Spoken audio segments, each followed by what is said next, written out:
Crispy on the outside and tender on the inside, this deliciously dynamic falafel has origins dating back to ancient Egypt. Today, falafel is commonly found sizzling in fryers and stuffed into warm pita, piled high with crunchy veggies and flavorful sauces across street markets throughout the wider Middle Eastern region. First things first, start by rinsing and soaking dried chickpeas in water overnight.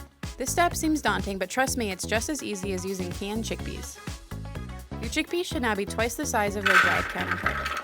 Throw those in your food processor. Roughly chop cilantro, parsley, garlic, and shallot.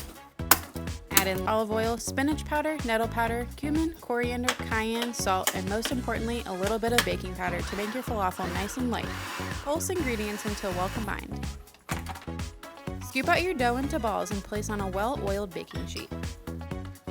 Generously oil the tops of your falafel and bake at 400 degrees Fahrenheit for 15 minutes. Flip and bake an additional 10 until golden brown.